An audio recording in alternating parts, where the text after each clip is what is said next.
selama ini kan kerakyatan itu adalah bentuknya koperasi. Kemudian negara aparatusnya salah satunya adalah BUMN. Satu lagi adalah swasta. Jadi diterjemahkan pasal 33 itu 3 pemain ini. Saya ketemu satu lagi di dalam putusan Mahkamah Konstitusi, kolektivisme rakyat, Pak. Dan kolektivisme rakyat bentuknya tidak harus berbentuk koperasi. Nah, bentuk-bentuk kolektivisme rakyat ini kadang-kadang disingkirkan dan bahkan mereka dikorbankan atas nama proyek state, proyek negara atau proyek swasta. Swasta dan negara hari ini 11-12. Jadi seolah sekarang swasta tersingkir, oligarki lamanya dengan negara, dengan Danantara, dengan BUMN. Kalau menurut saya sih enggak. Mungkin playernya atau pemainnya aja yang beda. Karena sebenarnya yang terjadi tetap rente, hanya playernya beda, aparatusnya beda, rezimnya mungkin beda, tapi konteksnya tetap sama. Dari zaman SBY sudah ada MP3EI. Zaman Jokowi ada yang namanya PSN. Zaman Prabowo PSN-nya juga masih dilanjutkan. Itu perkawinan swasta sama negara. Koperasinya nggak dapet di situ, kolektivisme rakyatnya juga nggak dapet. Kopdes Merah Putih bagian dari PSN, MBG bagian dari PSN.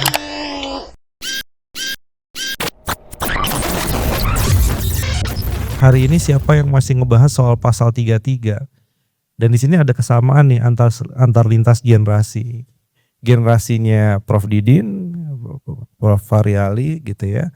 Kemudian generasinya Mas Wija, generasinya saya yang lebih muda ada punya satu kesamaan. Kesamaannya yang sebenarnya tersirat dalam buku itu adalah mari kita sama-sama reclaiming kembali makna dari pasal 33.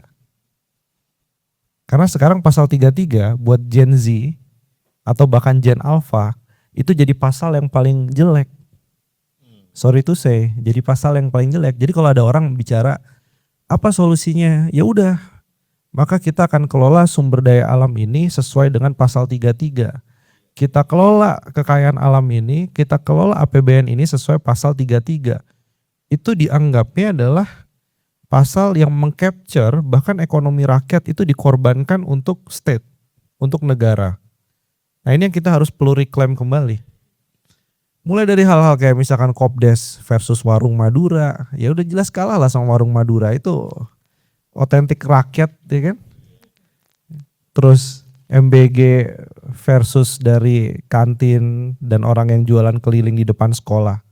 Jadi kita coba dibenturkan itu secara horizontal, seolah kalau Anda membela pasal 33 maka percayalah semua yang turun dari APBN, semua yang turun dari Prabowo itu sudah murni pasal 33. Dan barang siapa yang tidak setuju itu maka akan disebut sebagai kapitalisme. Jadi kalau Prof Didin itu mengkritik tadi MBG dan lain-lain, Prof Didin adalah seorang kapitalis. Nah hari ini jadi nggak bener nih Prof. Kita harus reclaiming kembali. Sebenarnya apa sih makna dari konstitusi pasal 33 itu? Saya cari lagi akhirnya karena penasaran dengan debat ini, mau dibawa-bawanya sosialistik versus kapitalisme. Dan Prof Didin bilang bahwa ada jalan-jalan lain, salah satunya heterodoks, kemudian degrowth ini bahkan bisa jadi di luar bubble antara sosialistik atau sosialisme dengan kapitalisme. Dan ini perlu teman-teman semuanya terutama mahasiswa memahami diskursus ini. Karena diskursus ini kalau nggak dipahami secara esensi dan juga secara filosofisnya, teman-teman akan terjebak bahwa teman-teman harus membela mati-matian apa yang dilakukan negara hari ini. Nah itulah saya belajar akhirnya genealogi mulai dari Hatta, kemudian Prof Mubiarto, Dawam Raharjo dan lain-lain sampai yang ada di luar negeri. Dan kembali pada tafsiran dari pasal 33 terutama yang tahun 2003 itu pernah diajukan ke Mahkamah Konstitusi. Saya ketemu satu hal yang menarik teman-teman. Selama ini kan kerakyatan itu adalah bentuknya koperasi. Kemudian negara aparatusnya salah satunya adalah BUMN. Satu lagi adalah swasta. Jadi diterjemahkan pasal 33 itu 3 pemain ini. Saya ketemu satu lagi di dalam putusan Mahkamah Konstitusi, kolektivisme rakyat, Pak. Dan kolektivisme rakyat bentuknya tidak harus berbentuk koperasi. Ya, jadi ada diskursus yang banyak tulisan saya yang ya kan? hanya salah satu. Nah, kalau sekarang Pak nggak boleh Pak, satu-satunya adalah Koperasi Desa Merah Putih bahkan. Ini nih, jadi kolektivisme rakyat itu Saya kemarin misalnya ke Kendeng ya, kalau di istana kan perayaan 81 tahunnya kan gegap gembita gitu ya.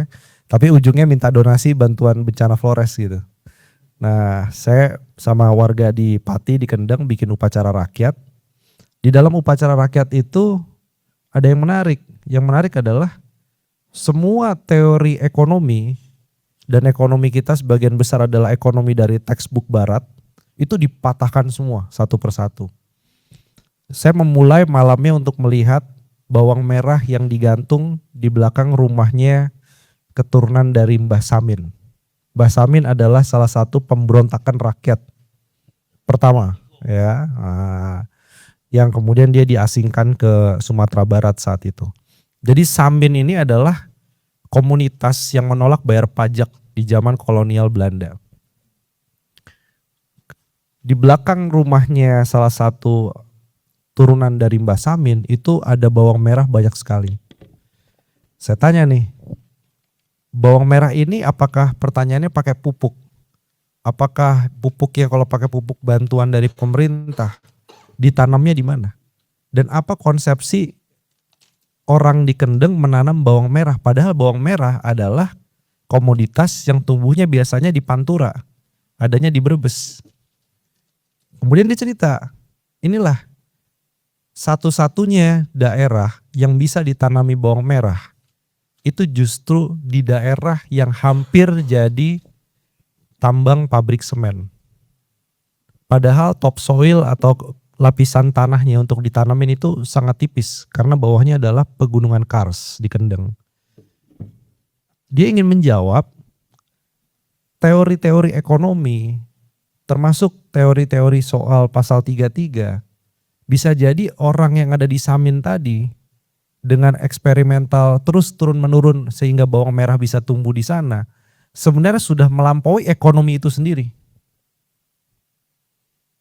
Maksudnya melampaui ekonomi itu sendiri apa? Di situ ada budaya, bisa nggak budaya dihitung pakai GDP? Bisa nggak kemudian warisan leluhur itu dihitung sebagai GDP? Sampai sekarang banyak warga Samin KTP agamanya dikosongin. Bahkan banyak yang belum punya KTP sampai hari ini. Apalagi ngomong NPWP dan lain-lain. Jadi kita tuh bahkan harus mendekonstruksi.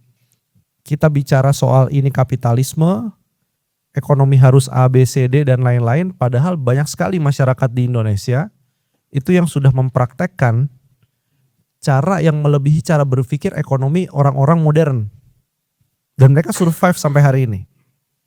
Jadi saya setuju Prof, misalkan ada Butan dengan Gross Happiness Index sebagai salah satu asumsi makro. Kalau kita di APBN kan asumsi makronya cuma pertumbuhan ekonomi, inflasi, nilai tukar. Ini memasukkan Gross Happiness Index. Warga Samin sudah memasukkan itu embedded tanpa bilang itu indeks.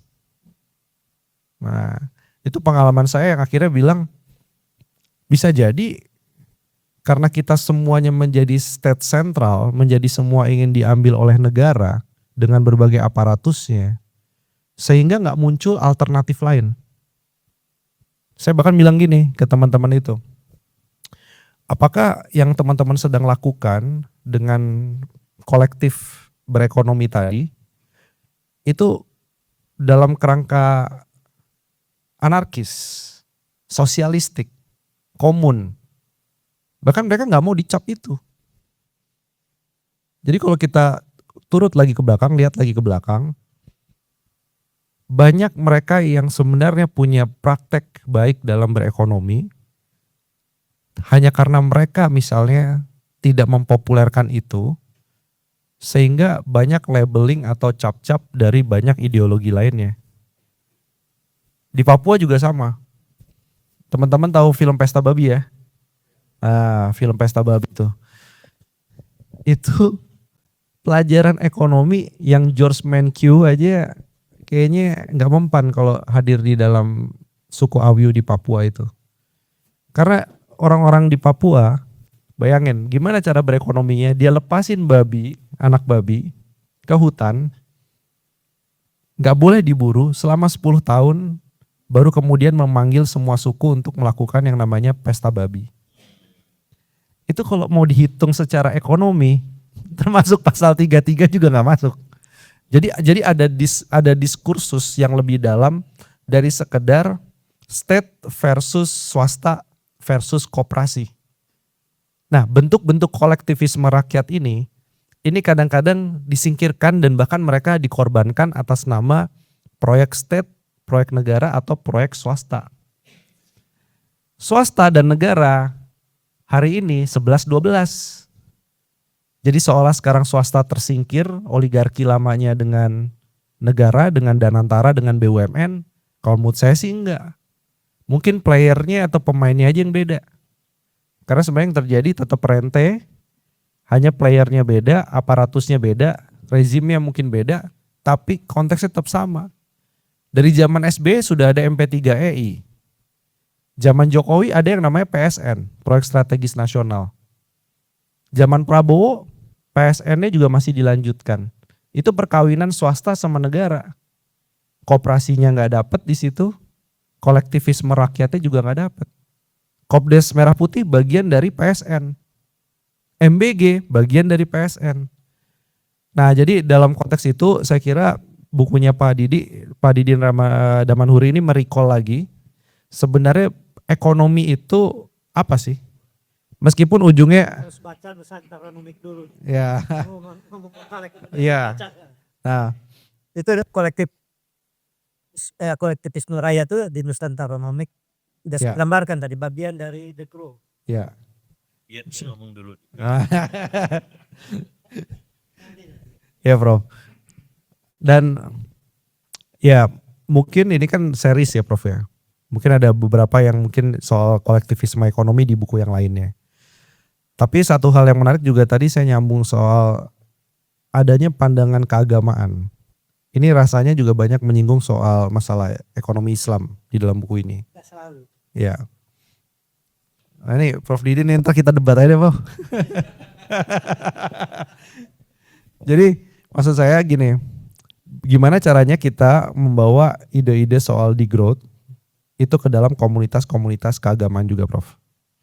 Maksud saya degrowth ini sebenarnya kan kalau di dalam Katolik kan Laudato Si. Bagaimana menjaga alam itu sebenarnya bagian dari salah satunya degrowth.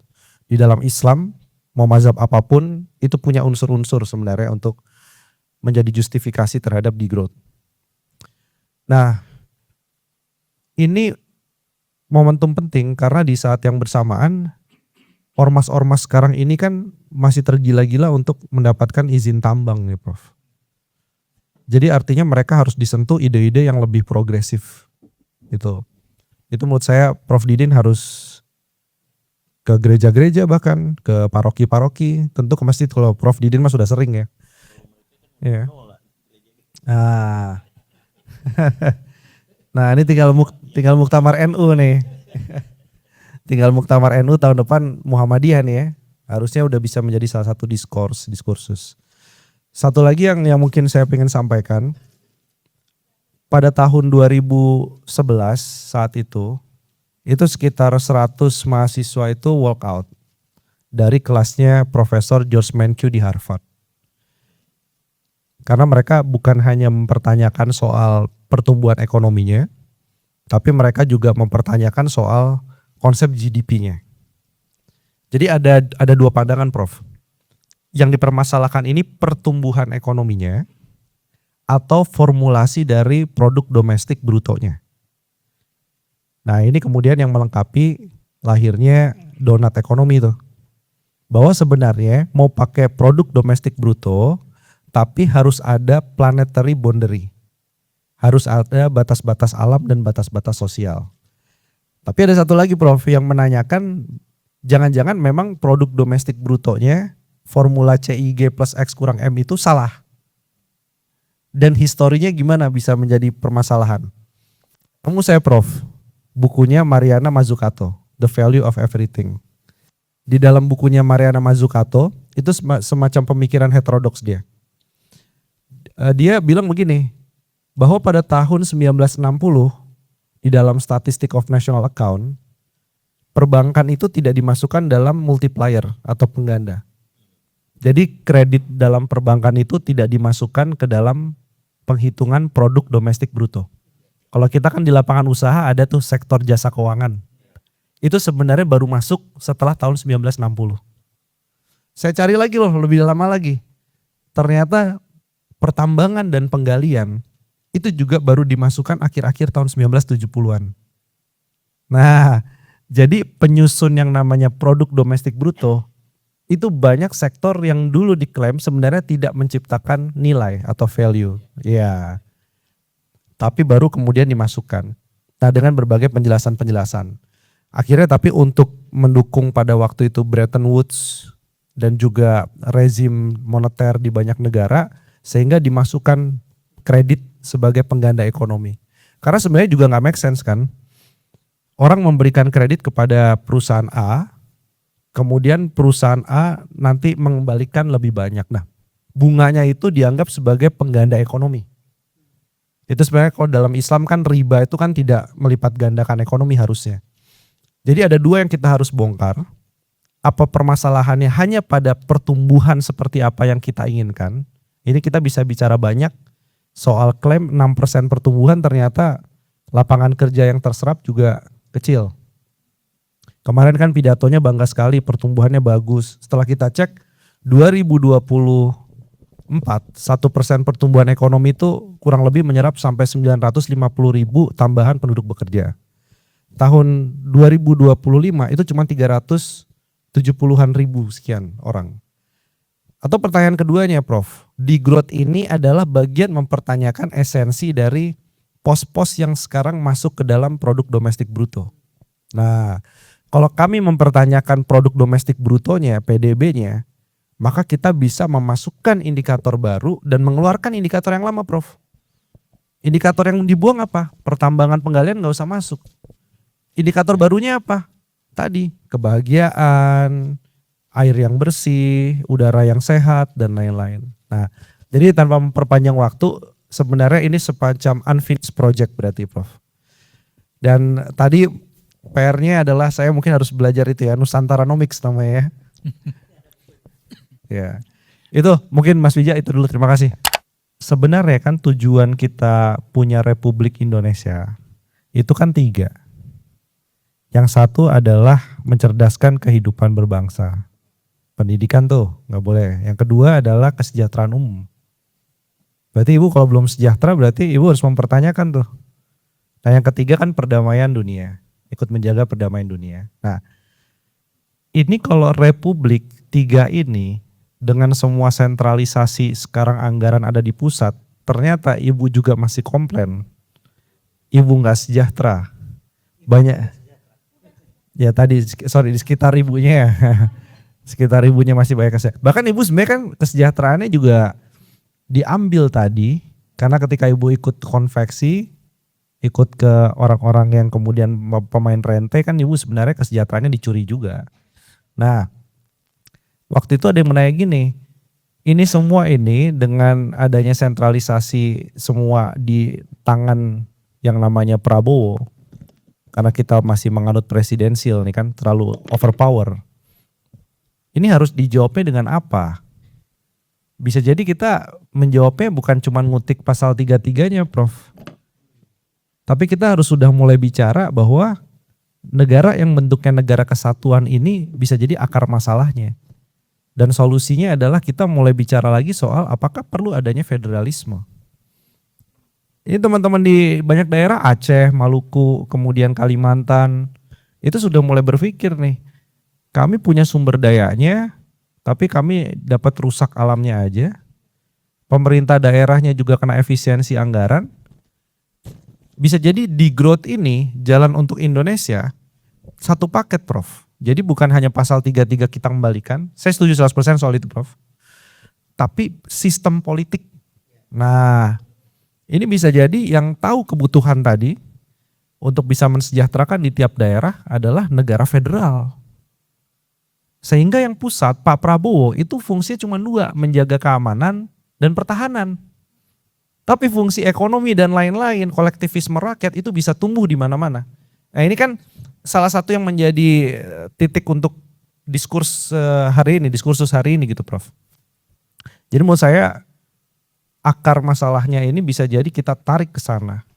Apakah perlu kita masih NKRI atau sudah bicara Republik Indonesia Serikat dalam konteks itu? Ini kan tabu kan, soalnya kalau membahas soal federalisme nanti dianggapnya oh berarti Aceh pergi, Papua pergi. Padahal enggak gitu.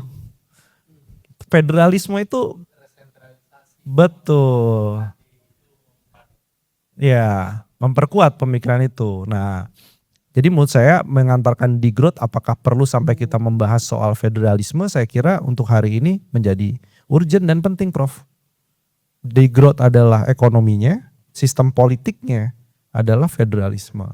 Karena dengan federalisme juga, Prof, nggak akan ada yang pakai pasal 33 atas nama menjalankan kedaulatan nasional, militer masuk mengganggu justru ekonomi kerakyatan, Prof. Jadi itu menurut saya yang, nah itu jadi salah satu diskursus panjang. Tapi Pak Amin Rais sudah ya waktu awal reformasi. ya mungkin harus ada yang baru, Prof. Itu aja mungkin dari saya, Pak Wali dan lain-lain.